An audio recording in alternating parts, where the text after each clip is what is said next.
Bluegrass Jam Along is proud to be sponsored by Collins Guitars and Mandolins, each and every one built from the sound up in Austin, Texas.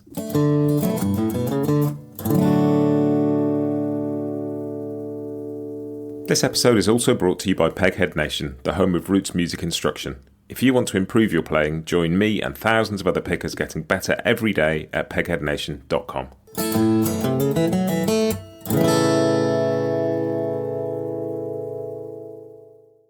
Hi, this is Matt, and you're listening to Bluegrass Jam Along, the podcast for anyone and everyone who loves bluegrass.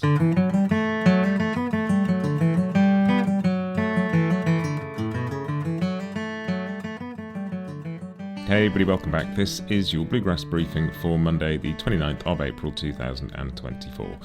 Starting off, as we always do, with a quick podcast recap. If you missed it, there was an episode out on Wednesday last week with Stephen Mogin of the Sam Bush Band and Dark Shadow Recording, chatting about band coaching.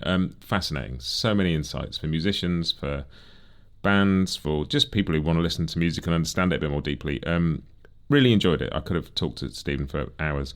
Do go out and check that one out if you missed it. Stephen Mogin episode from last week.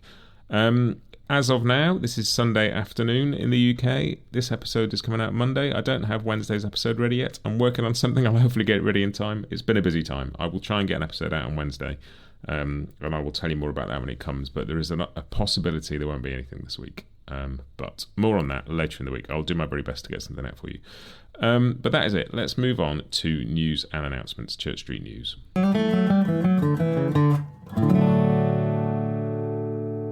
And the first bit of Church Street News is about Church Street Blues, which is lovely. I've talked about this before a little bit on the podcast. The Church Street Blues reissue and remaster from Craft Recordings. It cropped up. I use Tidal I use Tidal and Spotify for different things, but I use Tidal to listen to music, and it's on there. I knew it was on vinyl. I knew there was a digital download out to buy, and I was looking through Tidal the other day, and there it was. So I had a listen, and it is astonishing. I hadn't got round to listening to it on anything yet, and just the presence of the guitar, the sound is so much better.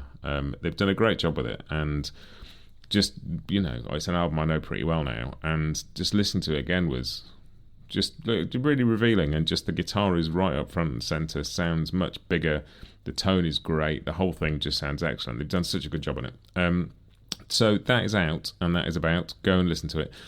If you are fairly new to the podcast, you might have missed this time last year. I did 2 episodes about Church Street Blues because the record turned 40 last year, and I interviewed all sorts of people, including Wyatt Rice, Mike Marshall, Bryan Sutton, Alison Krauss, Chris Eldridge, Tim Stafford, lots of people talking about that record and why they love it. There's nearly 5 hours of stuff. I was re-listening to a bit of that over the weekend and just enjoying getting to listen to it as kind of a Tony Rice fan rather than with my editing and putting out a podcast head on with a bit of time since they were out. I'll stick a link in the show notes because if you missed them, they are full of wonderful insights from all those people about Tony.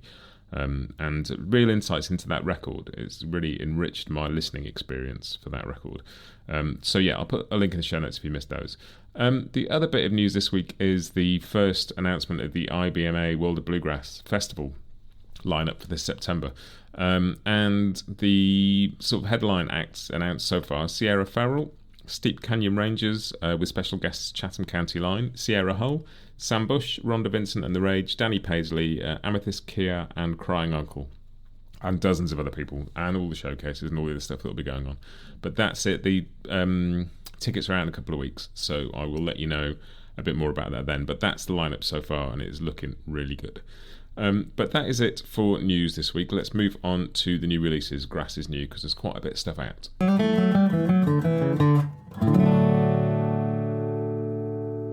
And new releases this week. I missed this one. I think this might have come out a week ago and I missed it. But Willow Osborne, who I had on the podcast fairly recently, talking about Earl Scruggs, you might have remembered.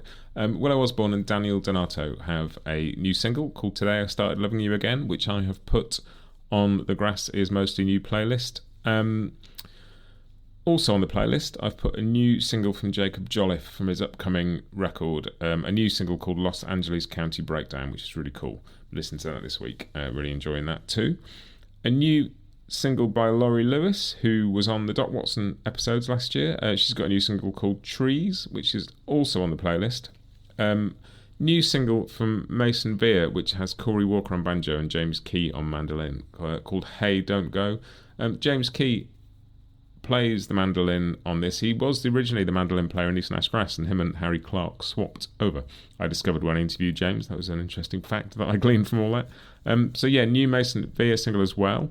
There is the first single from New Dangerfield, which is Jake Blount, Kaya Cater, Trey Wellington, and Nelson Williams. This is the sort of first thing from their project, which sounds fascinating. I'm going to find out a bit more about that and see if I can bring you some more details when they've got more music, because that sounds like a really cool project. And also, one other thing I stumbled across was Sierra Hull doing All I Ever Need Is You, which is from an album called We Still Can't Say Goodbye, a musician's tribute to Chet Atkins, which has Ricky Skaggs on it, Tommy Emmanuel on it, a lovely version of Bryan Sutton and Jerry Douglas doing Sleepwalk on there too. The whole record appears to be on Tidal, but I could only see the singles on Spotify.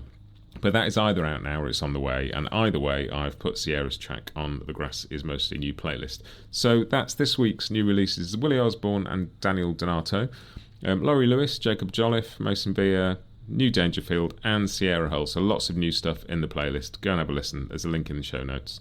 Go and fill your ears with some good music. And if you can hear a weird noise in the background, that is my tumble dryer, which seems like it's going slightly nuts. Let's move on to Scroll On Buddy.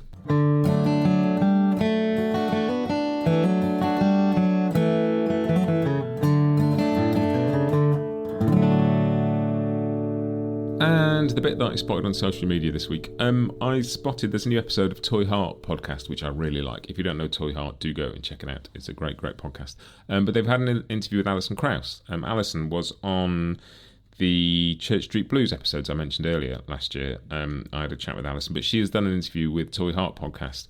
And she's working on a new record with Union Station, so that's really cool. But go and have a listen. I don't think she does a lot of podcast interviews, or necessarily a lot of interviews full stop, and she is fascinating and never less than interesting to listen to, so do go and check that out. I will stick a link in the show notes to that. And finally, just the In My Ears this week bit, and what I've been listening to so much this week is just Church Street Blues again with this remastered version. It's not like a different record, that'd be ridiculous, but the sound of it is so much better. And I heard from, I think it was Chris Eldridge, said when I interviewed everybody for the Church Street Blues stuff, that Tony wasn't particularly happy with the way some of the CDs had been sort of mastered. They'd just transferred the tapes. He hadn't really thought about it. And so it's great that this one's finally getting remastered, and it is out there. Do go and listen to it, and have a listen to the Church Street Blues episodes I mentioned earlier. There's so much fascinating insight in there from people like Mike Marshall, and just so much cool stuff. But that is it for this week. All the usual stuff, bluegrassjamalong.com, all the episodes, all the chord sheets, all the Jam Along tracks, links to social media, all that stuff. I will see you next time. Have a great week and happy picking.